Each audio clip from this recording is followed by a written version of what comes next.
André, a polícia não tem dúvida que depois de matar a mulher, ele mexeu no local do crime para que ficasse mais próximo a um assalto e não uma execução, não é isso?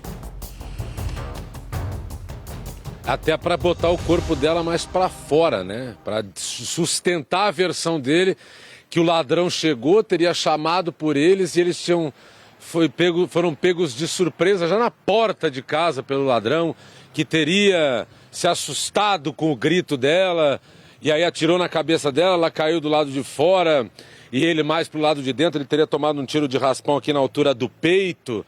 Ou seja, para bater essa versão, ele precisava mexer no corpo, porque o corpo estava posicionado num local onde não ia bater essa versão. E ele vai lá e puxa o corpo, né? Só que não esqueceu que ficou uma baita poça de sangue, porque afinal de contas a moça foi atingida na cabeça, a Jaqueline, né? E tinha marca inclusive de pés, né? Não só do arrastão do corpo, né? Como o irmão dela mesmo falou, o resvalão que se diz lá no sul do país é uma escorregada, ou seja, ainda pisou em cima. Aí a perícia já estava achando estranho isso, né? Já estava achando estranho. Quando vem o reflexo na porta de vidro do sujeito carregando a arma do crime, a primeira pergunta que a polícia fez e já se respondeu foi: cara, você tá com a arma do ladrão na mão? Aí não tem o que falar, velho. Aí não tem muita coisa. Mas ainda falta você explicar pra gente o porquê disso. Essa é a resposta que nós vamos tentar dar até o fim dessa reportagem. Por que ele comete isso depois da cura? Depois de 12 anos de casamento? É a mãe do filho dele. Se ele não se sensibilizou com a esposa, que se sensibilizasse com a mãe do filho dele. Sim. Que esteve com eles durante praticamente toda a vida de casados. Mas vamos ver pela primeira vez a irmã falando.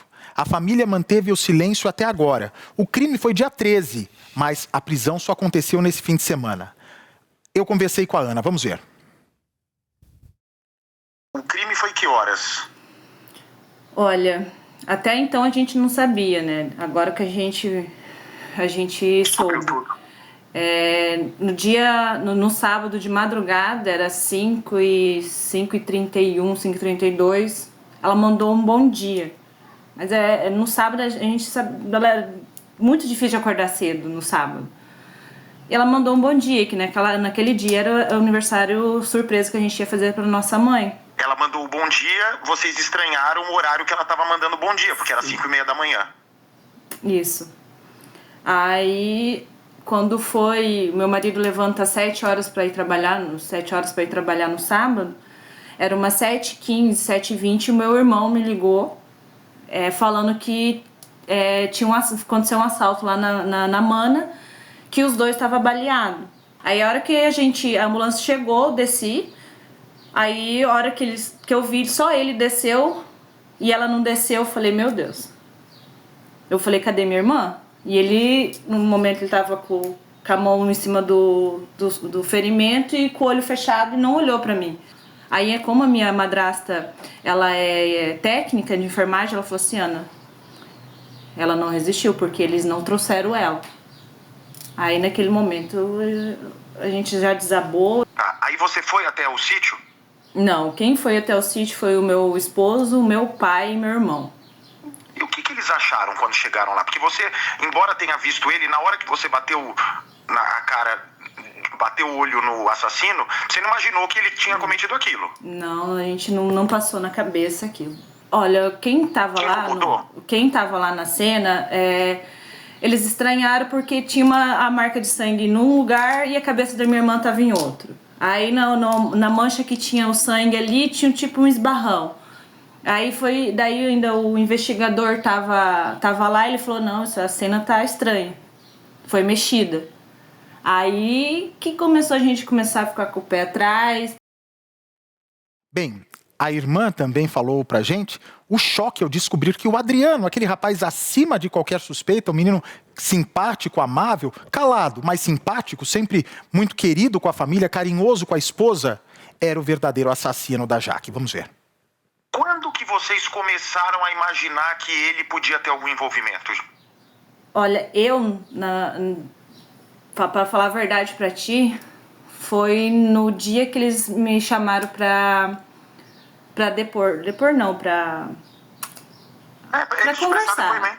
Para conversar ali na delegacia. Aí, no primeiro momento, eu pensei que era só pra gente falar sobre o comportamento dos dois. Mas aí a polícia já veio, já mostrou as imagens e a gente vendo e não acreditava. Você precisou ver o circuito de segurança para acreditar? Eu vi que era ele, foi... A gente ficou tipo... a gente ficou em choque, a gente não sabia a reação, porque a minha mãe também foi no dia. Minha mãe... Ela viu? Viu. E não acreditou também? Não dava pra acreditar. E aí, ele tava onde nessa hora que vocês viram a imagem? Ele tava saindo de dentro de casa e saindo pra fora. Aí ele saiu pra fora, ele parecia que tava segurando alguma coisa, não dá pra ver. Mas ele saiu segurando alguma coisa e logo ele voltou. É esse período curto que ele fez tudo isso? Foi antes, como a polícia falou, que eles não mostram tudo pra gente, né? Mas agora a gente começou a saber, a gente soube em detalhes, a gente fica inacreditável. Bem, o cunhado da Jaqueline, o Renan, conversou conosco e disse que assim que chegou ao sítio, à cena do crime, também desconfiou daquela configuração, do que tinha acontecido, do que estava sendo relatado pelo cunhado. Acompanhe comigo. Chegando lá, quando eu vi ela deitada e vendo algumas coisas, não havia pegada de ninguém, não havia sangue em outro local nem nada, e o local onde ela estava deitada, com uma mancha de sangue que tinha ao lado, como se fosse alguém que tivesse pisado e resvalado, e a distância de onde tinha aquela mancha de sangue, aonde estava o corpo da minha cunhada, não batia, entendeu? E ele chegou a dar uma versão, contou o que teria acontecido para a polícia? Porque assim, o que a princípio foi contado foi que quando tudo aconteceu a tragédia, ele entrou em contato com o tio dele pedindo socorro, dizendo que haviam sido assaltados e ele tinha sido baleado. Na hora que ele caiu, ele disse que ele perdeu a noção do tempo e escutou um segundo disparo, que seria o disparo da minha cunhada. E depois de um certo tempo ele voltou meio ruim, olhou para fora, viu que minha cunhada já estava no chão, falecida ali, pegou o celular e ligou pro tio dele, pedindo para que fosse lá, para que daí chamassem o SAMU e o socorro. Agora, me fala uma coisa, Renan, ele deu um tiro no peito? Foi... Não me lembro se chegou ao peito, eu não me lembro agora se foi ao peito ou não, pra falar a verdade, eu não cheguei a ver, tá? Foi bem superficial. Foi bem superficial, sim. Entendi. Porque falaram que ele foi levado em estado grave, não teve estado grave nenhum? Não teve. Ele saiu andando, né? Ele chegou consciente até mais no hospital e tudo mais, não... Fizeram uma tomografia nele mesmo só para verificar o estado em si, mas não ficou em perigo nem nada. Ele mandou uma mensagem se passando por ela, não foi? Eu me lembro que era 5h31 da manhã, ele mandou uma mensagem Nós tínhamos um grupo, né? Foi criado um grupo a gente tinha programado o aniversário da minha sogra naquele dia, seria naquele final de semana, e minha cunhada, às 5h31 da manhã, mandou uma mensagem dizendo bom dia, povo, né? E quer dizer, e logo depois, umas 2 horas depois, foi que a gente ficou sabendo do que aconteceu, né? Desse, digamos assim, entre aspas, assalto que teve na casa. Nós, na verdade, assim, esperávamos que ele pudesse sair de toda aquela situação, porque até então ele estava no hospital. A gente ficou espantado com o que tinha acontecido, mas até então, se tratando do próprio Adriano, a gente jamais desconfiaria, entendeu? Até então, num dia anterior do acontecido, ele esteve aqui em casa, dando risada, brincando, conversando com ele e tudo mais. Então, assim, era algo que não nos passava pela cabeça que seria ele, né? Bem, a irmã acredita, ela já tem uma versão sobre o que teria acontecido. Ela, né, na verdade, assim, eles não têm fechado ainda o que teria motivado tudo. Mas quando eu começo a perguntar algumas coisas, a gente vai entendendo um pouco a história. A família, né, quem não está acostumado com esses casos, acaba não tendo muita noção. Mas se começa a puxar na memória algum tipo de comportamento, já percebe. O comportamento dele, horas antes do assassinato, na casa da cunhada, já estava um pouco diferente. Mas, ao mesmo tempo, vocês vão entender também o porquê dele não ter cometido esse crime durante o tratamento. Por que ele esperou o momento mais difícil para agir, se isso já estava na cabeça dele, o que pode indicar que nunca tinha passado na cabeça dele matar a mulher. Mas, 2 anos atrás, isso o André não sabe, eu tenho a impressão. O André, coloca o André Azeredo ali, eu já continuo falando com a irmã. André, você sabe que aconteceu um negócio nessa casa 2 anos atrás ou não? Chegaram a te passar? Sim, sim. O que aconteceu? Teve uma comunicação de assalto. Isso. Teve uma comunicação de assalto e a polícia investigou. Porém, a conclusão da polícia foi que foi uma falsa comunicação de crime. Ou seja, 2 anos atrás, pode ter sido um prenúncio do fim. Como assim? Há um assalto que é uma falsa comunicação. Se os 2 também estavam na casa, o que isso pode dar a entender? Olha, é muito difícil uma presunção sobre uma falsa comunicação de roubo, a não ser que tenha seguro envolvido, que pode acontecer, mas... Será que ele não tinha feito algo com ela? E para tentar despistar, acabam chamando a polícia. Olha o que me passou na cabeça. Porque eu perguntei para a irmã, Ana, a polícia diz que foi uma falsa de comunicação de crime, mas a Jaque e o Adriano estavam na casa. Então eles sabem o que aconteceu. Eles nunca falaram. Sempre desconversavam. Quando se tocava no assunto desse falso assalto de 2 anos atrás, ela e nem ele falavam. Será que algo ali já tinha acontecido e essa sacada do falso assalto ficou na cabeça dele para quando ele fosse dar um fim na mulher? Não pode ser? Pode. Uma preparação para o crime que ocorreu agora. Ou algum desentendimento entre o casal para que a família não soubesse comunicar um crime de roubo. Chamam a polícia, depois se arrepende, se dão se entendem. A polícia chega, não foi nada, a gente achou que tinha acontecido alguma coisa, mas não aconteceu nada. Tá tudo certo aqui. Pode ser. Mas algo acontece. O crime foi dia 13. O assassinato foi dia 13. Algo acontece entre 1 de setembro e dia 13 que pode ter provocado isso. Então é muito mistério, porque vai ter que partir se ele vai confessar ou não. Que ele não está confessando. E, na verdade, quando há um crime assim com prova robusta, a motivação vai ser pensada já para o tribunal do crime amenizar a situação dele. Para não ser motivo banal, por exemplo. Né? Ele vai tentar pichar a Jaque de demônio para conseguir, no tribunal do crime, ser uma pessoa que agiu pela explosão da emoção na hora. Isso, forte emoção, né? Que já foi até possibilidade de redução de pena na nossa legislação, hoje não tem mais. Agora, Bate, esse tipo de crime passional ou tem interesse financeiro, ou tem traição, ou é queima de arquivo de algum segredo obscuro. Então, a relação entre os dois, esse evento que você falou 2 anos atrás, o que teria acontecido, ele aproveitou como álibi para poder, olha, gostei da ideia, a falsa comunicação de crime, mas a motivação para tirar a vida daquele ente que até então era um ente querido dele, pode ter esse viés. Essas 3 possibilidades que eu imagino. Ou interesse financeiro, um seguro. A morte natural, por exemplo, talvez não desse o mesmo valor para ele. A morte traumática por agressão... Ele pode ter de estudar isso, inclusive? Claro, isso aí está nas cláusulas do contrato de seguro, você tem as possibilidades. Morte por doença grave, morte por assassinato. Exatamente, um acidente, um trauma, um acidente de trânsito ou uma fatalidade. Que aí ele seria o beneficiário.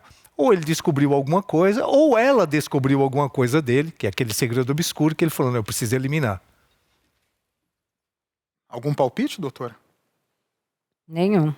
Não sei que ele, durante esse tratamento todo da esposa, tenha conhecido outra pessoa, tenha se apaixonado, não tem como se livrar, entre aspas, desse casamento. Não, é muita coisa que pode acontecer envolvendo o casal.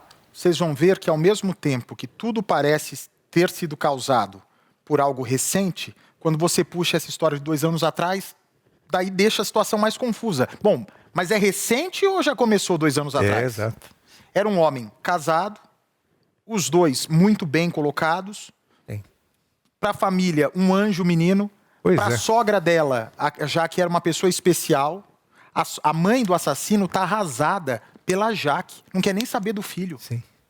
ela está sentindo a dor como se fosse mãe da Jaque. Pra vocês entenderem que a família se dava muito bem.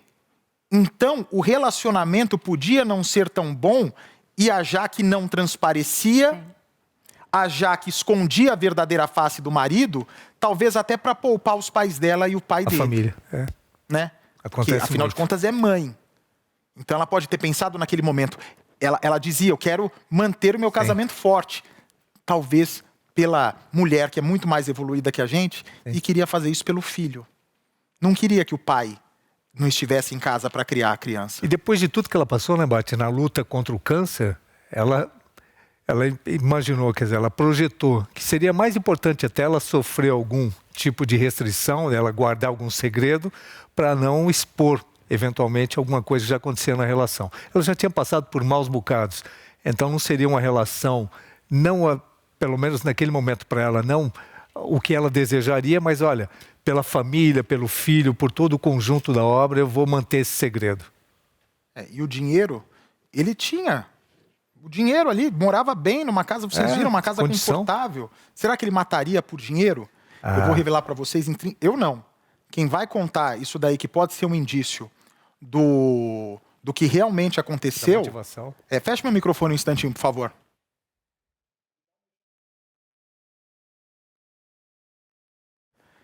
Você vai entender da boca da irmã, que só falou conosco. O que acontece do dia 1 ao dia 13 que pode ter culminado nessa tragédia, que ninguém desconfiava, porque o menino era realmente acima de qualquer suspeita. E vamos combinar, 12 anos seria suficiente para a família perceber algo de estranho, né, gente? 12 anos é uma vida, é o tempo da vida do filho deles. E quando a mulher sofre, ela, pelo menos alguém ela divide isso, algum familiar, algum amigo, sempre tem alguém O para senhor é compartilhar. esperto, tá? O senhor é esperto, você vai entender por quê. Tá bom. Vamos lá. Vamos lá com a irmã contando o que foi descoberto dias antes do assassinato cometido pelo próprio cunhado contra a esposa. Vamos ver. E foi onde tudo aconteceu. Você acha que ele fez isso por quê? Ela tinha seguro de saúde, seguro de vida, né? Ela tinha seguro de vida da onde ela trabalhava, tinha o que ela fez particular pelo banco, mas o motivo a gente quer saber o porquê que ele fez isso. Porque enquanto ele estava com ela, não ia faltar nada para ele, né? Tenho certeza que ela devia... Tem cara que ela sustentava ele, inclusive. Mas assim... Você acha que com essa descoberta de traição pode ter passado na cabeça assim, ferrou, eu vou perder aqui minha boquinha? Olha, até boatos falavam que ele falou que queria terminar, só que não queria repartir. Tipo, eles têm um sítio lá onde eles moravam, lá falaram até isso pra gente, mas minha irmã até chegou a falar pra sogra dela, falou assim, se é pra gente separar, não quero nada, eu quero ir embora. Ela teve aí com o marido no dia horas antes dele cometer o crime, não é isso? Sim, ele tava na sexta-feira, ele tava aqui em casa, os dois, pra deixar o filho deles aqui. Tá, e aí, você notou alguma coisa diferente no comportamento? Não, nenhuma. Tava bem tranquilo os dois. Ele tava falando bem, tava tratando bem ela? Sim, até então, a hora que eles estavam pra ir embora, ele meio que abraçou ela, bem normal. Tava nervoso nada. Você percebeu se ele tava com pressa de ir embora? Não, porque até que ela ainda brincou que eu não tinha feito janta pra eles, eles iam pegar um lanche, eles foram pegar um lanche ali e foram pra casa ainda, não tava com pressa. Se abraçaram, se beijaram? Não, eles não eram de se mostrar essas coisas, mas ele tipo meio ficou escorado nela, assim, escorado no ombro dela, bem tranquilo. Tá, mas dias antes, ela já tinha se queixado pra mãe que ele tava diferente. Sim. O que ela disse pra ela? Ela falou que ele tava meio distante, que começou a usar o celular muito escondido dela, ele meio que parava de mexer. Ela era ciumenta? Não era tanto, não. A minha irmã, ela era bem tranquila. Tá, mas ela tentou investigar para saber se estava acontecendo alguma coisa. Sim, ela foi atrás, ela tentou... Até lá na minha mãe, elas tentaram meio clonar o celular dele para poder ver se conseguia alguma coisa, mas daí ela chegando em casa com a cabeça mais fria, pegou o notebook dela e colocou o WhatsApp dele no notebook dela. Né? E é ali que ela começou a ver a situação que tava, de mulher mandando mensagem para ele, umas ligação de mulher. Ele estava conversando com outras mulheres? Sim, era 2 mulheres. E você acha que isso pode ter provocado alguma briga entre eles ali? Olha, como a minha irmã, ela sempre falou depois que queria salvar o casamento dela, ela acreditava, ela falava que pra sogra dela, pra minha mãe, que isso não ia abalar o casamento dela, porque ela não queria desistir do casamento dela, que ela ia até o final. Que Segura, ela por favor. Então, tá aí. Vocês viram que ela descobriu conversas do marido na véspera. Ou seja, enquanto ela se tratava do câncer, ele deve ter se relacionado com essa outra mulher. Ela, então, acredito eu, tá? Minha opinião, deve ter pego essa conversa, deve ter dado uma enquadrada nele. E ele pensa o seguinte: vou perder tudo. Exatamente. Tudo que eu tenho. O cara não faz, pelo jeito, nada. Um vagabundo. Vou perder a mulher que me sustenta. Então mato ela, fico com os bens e ainda tinha o seguro, 2 seguros de vida. Não pode ser isso? Eu acho que é isso. Eu tenho quase que certeza que é. Motivação, como a gente tinha colocado, uma possível traição e, posteriormente, a possibilidade de ficar com seguro em dobro. Então, vocês, mulheres, quando forem terminar o relacionamento com esses vagabundos que são sustentados por vocês, tomem cuidado. Porque não é questão de não fazer seguro. Termina, mas assim, corta da vida mesmo, sem contato. Porque senão, com o risco de perder absolutamente tudo, eles matam mesmo. Vamos ouvir o delegado do caso. Vamos ouvir o que o delegado fala sobre esse assunto. O que a polícia diz sobre tudo isso. Acompanhem comigo. O casamento dela bem. Os investigadores e o perito falaram que a cena do crime era muito estranha. Assim que eu recebi um boletim de ocorrência que a vítima, uma das vítimas, informava que teria relação com um roubo ocorrido há 3 anos atrás, aí que eu comecei a desconfiar muito mais da história. Esse roubo nós mesmos investigamos e chegamos à conclusão que era uma notícia falsa. Ele teria sido feito para encobrir alguma outra coisa que nós não conseguimos chegar na época. Porém, na época, nós não chegamos à verdade. Dessa vez, a gente tinha que chegar na verdade. Aí, começamos uma investigação mais profunda do caso, descartando esse roubo e tentando achar uma nova linha de investigação. Aí, pegamos as câmeras de segurança da casa, os cartões de memória de algumas câmeras tinham sido trocados, outras tinham sido desligadas, então não tinha nenhum material que a gente pudesse utilizar. Porém, uma das câmeras ficava numa varanda do lado de fora. Ela foi deixada, já que ela não poderia gravar a cena do crime, ela foi deixada. Olhando essa câmera, quando amanheceu o dia, ela filmava uma porta de vidro, que a porta de vidro ficou espelhada. E deu para ver um reflexo de uma pessoa passando. Com esse reflexo, para que a gente pudesse ver melhor esse reflexo, já que o software da câmera de segurança é um software que não dá muitos detalhes, nós convertemos esse vídeo para um outro formato. Quando a gente converteu esse vídeo para outro formato, trouxe o áudio também. Nós conseguimos pegar o áudio do vídeo. Aí, como é uma zona rural lá, é muito silêncio, o áudio da câmera, mesmo ela sendo lá de fora da casa, foi perfeito. Aí nós conseguimos, a partir do que a gente tinha de cena do crime, com a ajuda da família, que deu alguns detalhes, e com os áudios, nós conseguimos chegar à conclusão que ele disparou na cabeça dela por volta das 5h20 da manhã, na cama ainda. 10 minutos depois, ele mandou uma mensagem no celular de um grupo de família da festa de aniversário da mãe dela. 10 minutos depois ela mandou essa mensagem, que eles acharam a mensagem estranha, que ela não tinha mania de fazer aquele tipo de mensagem. Então ela já estaria morta e ele teria mandado essa mensagem, que ele teria a senha do celular dela. Mais alguns minutos depois a gente consegue pelos áudios captar uma porta se abrindo na casa, e alguns barulhos de arrasto, como se ele estivesse arrastando alguma coisa. É o momento que ele levou o corpo dela para o lado de fora.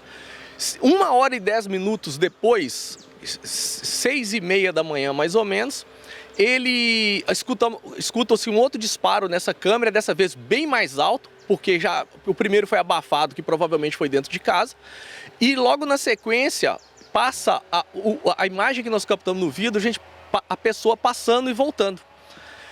Quando nós mostramos essa imagem para a família, era um pomar grande lá no fundo da residência, eles conseguiram localizar a arma do crime e realmente nas imagens vê-se que a pessoa estava carregando parecia a princípio um pedaço de madeira, mas era uma espingarda grande.